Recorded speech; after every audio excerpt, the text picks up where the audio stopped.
had recorded it. All right, let's call it Episode 5. Yeah, episode 5. Gerry.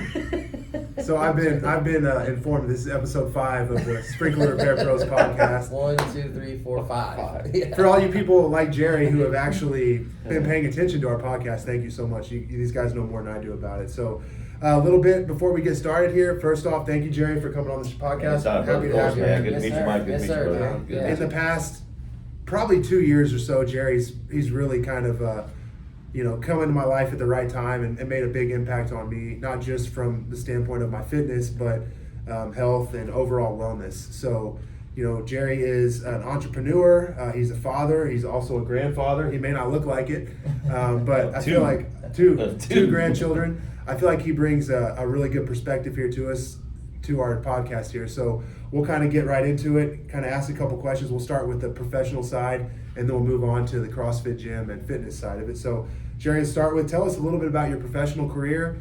How did you get to where you are today? I know you've got a couple different things going on, so Tell us a little bit about where you started, what brought you to where you are today. Man, well, I used to work in the refineries, chemical plants, chemical field for 20 years. During that time, a group of us had actually decided we were at a previous gym, and then we were like, that gym closed down for whatever reason. So we were kind of just in limbo, but we loved training together, we loved working out. We want to keep training together, So we actually got together. It was 6 of us. We actually got together and we put some finances together. We actually made a garage gym out of one of my old partner's houses. So we started there, man, and we had actually invited people from that previous gym that still wanted to, I was coaching there, Al was coaching there, and then when we all left again, we went over there, we started the garage gym, and then we had people like little by little coming up to us in the garage saying, hey, what are you guys doing, blah, blah, blah, and I was like, well, this is CrossFit, and man, I'd like to try it. So, random people would come and we'd invite them and they'd come in and they'd work out with us, and little by little, they just started sticking around. So we sat down all together one day and had a group discussion and said, well, maybe we should open the gym. Now, mind you, we all still have full-time jobs. I'm still at the chemical plant. Al's still where he's at. The other 4 are still doing what they got to do. How do we make this happen? Obviously, it takes a big financial, discussion to make that come to pass. So for me, still being in the refineries, 12-hour shifts, 14 days a month, but 14 days out of that month, you're there day and night. Oh yeah. And the other, so it's basically like 2 families. You have your work family and then your family, like your personal family. You're at work so much too, trying to do what you can. We got together, we found the building, the gym. We had a previous building before the one we were at now. And got daily grind going. And we were still, although 4 of us were maintaining the gym, and Al and I still had full-time careers. We were still going here and there.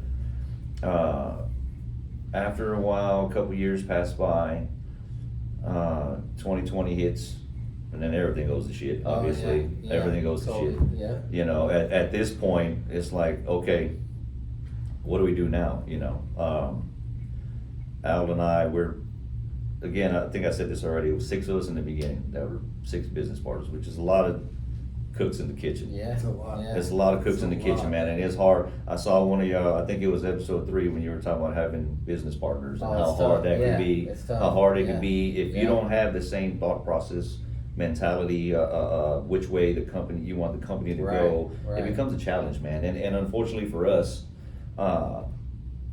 6 of us dwindled down to just 2 of us. And at that, it was right around COVID time. So it's like, all right, well, we don't have time to dwell on this. What do we do? We now it's just down to just 2 of us, me and Al, so it's like we made a contingency plan in both ways, like for us to continue and succeed, and for us to, in case we're gonna have to shut down. Like, damn, everything's shut down, gyms are shutting down, like, what do we do? Yeah. So we made 2 paths. We chose this path. We stuck with it. Thankfully, through that entire process, We lost one person when Wow. we had the gym. When we opened the gym in 2016, and when 2020 hit, it was like, crap. We made sure, because we saw gyms left and right just shutting down. Shutting Man. down, Like yeah. I was like, what the hell's happening? And we got blessed, man. We lost one person in total. At that point right there, I was at a crossroads at the company. It's like, all right, well, the more now it's just him and I, and the more that I'm at the gym, the more that I'm finding myself wanting to be there more often. Yeah. Instead of the gym is work. Of course. But when you're doing something you love, it doesn't feel like There you work. go. I think y'all There you mentioned go. that before. I Yeah. think y'all did say Yeah. that before, yeah. Yeah. And I love being at my place, man, the place that we built, I Yeah. said, man, like we've put a lot of time and hard work and sweat, and y'all know what it takes. So I think it was like June of 2020, walked away from the plant after 20 years. Wow. And I'm sure you walked away not just from the salary, but benefits and Everything, time, man, Yeah. everything. and It's a fear and it's a leap of faith. Right. You know what I'm saying? Did you get Of course. any kind of retirement or anything from being there for Severance 20 or years? anything? I was, yes, I already had that in place prior. Since I was one of the OGs for the company, like an old school cat, we were already grandfathered in. Okay. Because they took away, a lot of companies take away retirement and they just give you 401 benefits. Yeah. And pension, I think, or they take away pension, or however it works. I don't know how it works. But, we had a little bit to go on, and I said, all right, let's do it, so got to the gym, took it over full time, and have been there since 2020, man, and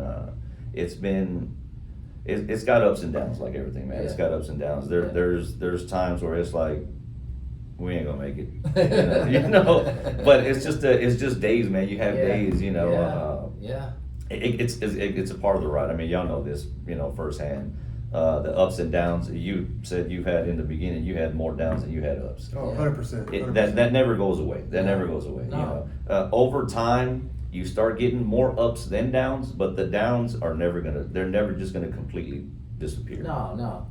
No, Gerry, and that's great to hear, man, and congratulations on sticking with it. Yeah. I'll say, just my experience with partnerships and you being able to, it was actually a blessing in disguise that you went from 6 to 2, because then that kind of narrowed, that focused your vision more, right? The Yes. 2 guys can lock in. Man. We don't got to worry about these other 4 anymore. No. And yes, No. it was probably a bigger financial burden for you guys. Yes. But it at the definitely same was. time, it was a blessing in disguise. So, kudos to you for sticking with it. Yeah. What I'll say is well, my question I have is, you're working at the plant. Obviously, the plant didn't have a workout plan or anything. Yeah. So how did you become the leader, or like how did you take on this role? Is it because you were just consistent every day and you worked out every day, or what was your driving force behind becoming a coach? Or have you always worked out all your life? Or? I've worked out my whole life. Okay. Played basketball for almost 30 years. Oh, wow. Started playing ball when I was like 9 years old, man, and first time I picked up the ball, didn't set it down anymore, man. Wow. Always been athletic. I've always, since I was little, I've always had that coach athlete role. You know what I'm talking about? Where it's like you always have those 1 or 2 guys Yeah. on the team that are good, but for some reason people listen to them Yeah, when they're yeah, talking. yeah, And yeah. I don't know what you're talking about. No, Not this guy. No, not this guy. No. He was more of the athlete. Yeah, the nothing athlete. wrong with that. Nothing Right, wrong with that. right, But you got like people that are better athletes, people that are better coaches, and then you yeah. have the rare breeds that are both. A little bit of both. A little bit Yeah. of both, right? Gotcha. It's like, man, played competitive basketball. Then I started doing tournament softball, slow pitch. Okay. Yeah. Never knew how big that sport was. Yes, That it shit is. is Yeah. big, like bigger than I ever imagined. Right. Played for a team, but then I was like, you know what? I want to start my own team. Created my own team. And then as I'm building that team, I'm starting to see myself intentionally, but I don't have a problem with it. Like coming off the field and making more decisions. Got you. You know. You're the general. You're not just a player on the team. Yeah, you know, You're in the control. beginning, it's like I want to be on the field all the time. But when we started doing like tournaments, man, you know, these tournaments are big time, Yeah. man. You know. Yeah, all weekend. Yeah, I'm sitting there and I'm sitting there in between games, and I'm like, I'm looking at lineups, I'm looking at what's happening, and I'm doing good. But it's like, man, you know what? I don't need to be in here. This game, I got a guy that's like a little bit younger than me, maybe a collegiate player, former collegiate player. I said, man, let me put him in the field. Let me see what he does. I'll sit out a game, right? Yeah. I'll sit out a game. And then I said, it worked. And I'm superstitious as hell. I'm superstitious as hell. So if we won that game, I would leave it again going into the next game. I said, man, I'm going to leave the lineup just the way it is. You know, we killed them. It was like 15-3. We ran rule them, whatever. Right. You know. And little by little, I'm starting to make these decisions. I'm starting to coach third base here. I'm starting to coach first base. I'm like, you know, I'm yelling out when we're on defense where this batter's going to go. You know, I'm yelling at my outfielders. Yeah. And all of a sudden, I see myself on the sidelines coaching more than but I'm enjoying it though, man. I'm not even mad about it. You know, Right. Every now and then I'll throw myself in the lineup just to get a quick hit, DH, whatever. You know, come through. You know, but over time, I've learned, and this is going all the way back to my 20-year career at the plant. Before that, I actually taught like a teacher. Got you. For a couple of years, I was a teacher, man, or assistant teacher, whatever you want to call it. What I've noticed about myself is my whole life, I've always been someone that loves to teach. I think I finally realized that in the end, I love to teach, man. I love to teach. Yeah. You know. Yeah. So moving forward to the gym, it's like I want to be here. I want to be the one that teaches everybody what they need to know to get longevity of health. Got you. You know? And coaching, I think starting, you know, something as simple as starting your own softball team, you probably don't think about it at the time as like running a business. It may not be a profitable business, however, there's logistics, there's planning out the tournaments, right? Making sure everybody has what they need, recruiting, hiring and firing, right? Paying the dues, paying the bills. There's still overhead costs. There's still travel management, like you said too, like making out the lineup Yeah. and being able to say, okay, well, who is the best guy for that role? And teaching the team to say, hey, you know, understand your role in the team. Everybody has a role, right? Like everybody, like me and Mike were talking about this. There's a reason Jose Altuve hits leadoff, you know, or there's a reason. It's like because he needs the most at bats. Or whoever, you know, it's like over the course of 365 days and 162 game season, that leadoff hitter is going to get X amount more at bats than the 5 or 6 hole hitter. Does everybody believe they should be the leadoff hitter? Probably. Probably. But not everybody. No. Understanding that as a coach, realizing, and we do that with our business every single day. You know, we have discussions with our people, you know, every once in a while, not every day. We never really know what kind of job we're walking into. But we have certain players that have strengths that other players don't have, certain players that have weak, so on and so forth. Everybody's valuable, but some guys can do other things. And so we have to, as management, put those people in the right position, you know, and maybe it's not the guy, maybe it's not our favorite guy. Maybe it's somebody who just has shown the skills to do something different. And like you said, you put them in that position, they succeed, and you move forward with it. So it's very much coaching is a lot like that. And it's also like running a business. And so you've got to kind of put your personal views aside and say, what's best for the team? Like, it might be my best friend might want to play first base, but it's like maybe he needs to be the DH. Right? And so you got to have an open discussion with them, say, look, here's your role. If you're not comfortable with it, then you know it is what it is. But that's funny how you start with that, and then it kind of just develops into coaching and teaching and owning a business. I did that with Enzo, man. You know, Enzo played for me for a lot of years. He was a college ball player, right? Hell of a college ball player, but he played for me for a lot of years too, man, tournament ball. But you know, over time I started to notice, I'm like, man, you know what? We ain't spring chickens. You know, we ain't no spring chickens. So I would have a guy sub for him because he wasn't there that weekend. Well, this guy's like, damn, this dude's like 22. He's athletic as hell. He loves the team. No injuries. You know, no injuries. You know, I love you, bro. But it's like, man, you know, I need to start doing this part-time, putting them in there like as part-time, like what do they call platoon when you're platooning the players? You know what I'm saying? Absolutely. You know, like a Dubon, if you will, a little bit play everywhere, and maybe not a starter every game, but still valuable to the team. Exactly. Over 300, exactly. Right? And I was that was man. You know, and I made him understand that for a while. You know, and it just went from there. You know. Yeah. You know? Good. Awesome. And one thing I was going to say too, kind of getting back to this, is about the partnership with you and Al. one thing that I've learned, I don't know too much about Al, but you two guys have definitely different personalities. Yes. I definitely believe that. And I think that's what makes you guys successful. Yeah. Al is, again, very confident, incredibly strong, but a little bit more reserved, right? A little bit more laid back, Yes. quiet, Yes. kind of, leads by example. You don't mind being out in front and No. directing the troops and yeah, being man. loud Yeah. and say, hey, here's what we need to do. Yeah. And your style and his style are different. They're both Yeah. effective. But I think that's probably why you guys have, instead of, you went from 6 to 2, you could have gone this way. Yeah, But instead you didn't, and you made it through probably the toughest time. I mean, I'm not saying there wasn't other hurdles in America before COVID, but when it comes to gym membership, that was probably the worst it's ever been. That was the worst. That affected every single gym, whether it's a small business gym or a corporate gym, 24-hour fitness, Lifetime. Absolutely. Some of them were shutting down. 100%. I'm like, this is affecting everybody. Yeah. Not and just not us. just the gym, not just the money, but the people who want to go work out.